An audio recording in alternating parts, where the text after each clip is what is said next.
Welcome to குண்டு Indian. Banana அப்பம் எப்படி செய்யலாம்னு பார்க்கலாம். நல்ல பழுத்த பழம் 5 எடுத்திருக்கேன். அதை இந்த மாதிரி சின்ன சின்னதா கட் பண்ணிக்கோங்க.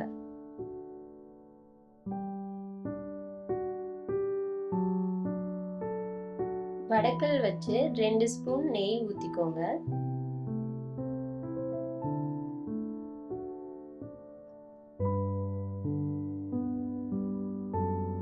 பொடியா கட் பண்ணின பனானாவை அதுல போட்டுக்கோங்க. அடுப்பை சிம்ல வச்சு வணக்கிக்கோங்க.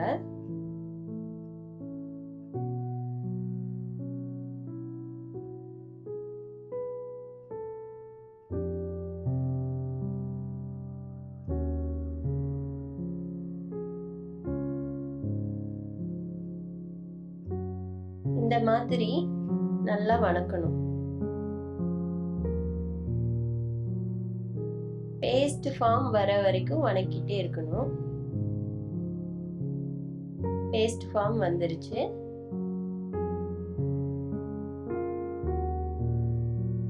அதுக்கப்புறம் 3 டேபிள் ஸ்பூன் கரும் சர்க்கரை ஆட் பண்ணிக்கோங்க. நான் கரும் சர்க்கரை எடுத்திருக்கேன். நீங்க நார்மல் சர்க்கரை எடுக்கிறதுனா 2 டேபிள் ஸ்பூன் யூஸ் பண்ணிக்கோங்க.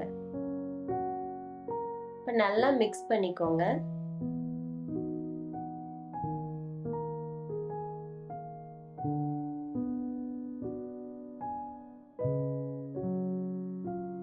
அடுப்பு சிம்ல வச்சு வணக்கிக்கோங்க. இந்த பதம் வர வரைக்கும் நல்லா கலந்து விட்டுக்கோங்க.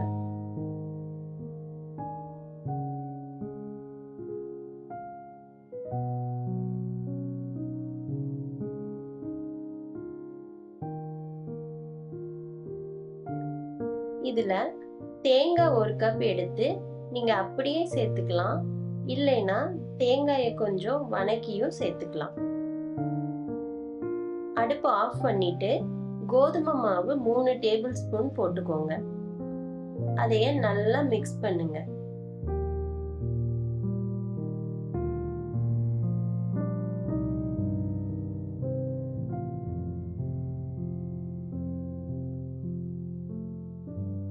கோதுமை மாவு போட்டு நல்லா அந்த பழத்தோட மிக்ஸ் ஆகுற வரைக்கும் நல்லா கலக்கிக்கோங்க.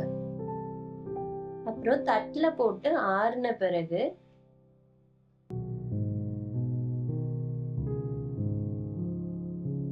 இந்த மாதிரி சப்பாத்தி மாவு மாதிரி பிணைஞ்சுக்கோங்க. அதுக்கப்புறம் சின்ன சின்னதா எல்லா மாவையும் உருண்டை பண்ணிக்கோங்க. கை பொறுக்கிற அளவுக்கு நீங்க சூடு தாங்குற அளவுக்கு உருண்டை பண்ணிக்கோங்க.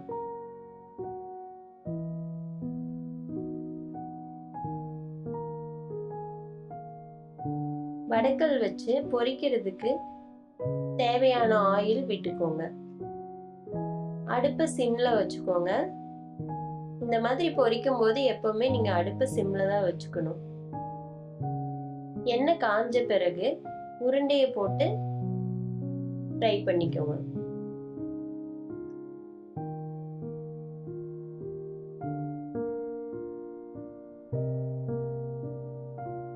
சிம்ல வைக்கும் போதுதான் உள்ள இருக்கிறது எல்லாமே மாவு எல்லாமே சேர்ந்து வேகும். நீங்க அடுப்பை பெருசா தீண்டி விட்டீங்கன்னா மேல மட்டும் நல்லா ஃப்ரை ஆயிரும், உள்ள வேகாது. அதனாலதான் நம்ம சிம்ல வச்சு ஃப்ரை பண்றோம். இந்த மாதிரி ஃப்ரை பண்ணணும். டிஷ்யூ போட்ட பிளேட்ல மாத்திக்கோங்க. அப்பதான் எண்ணெய் நல்லா அப்சர்வ் ஆகும். அவ்வளவுதான், பனானா அப்பம் ரெடி.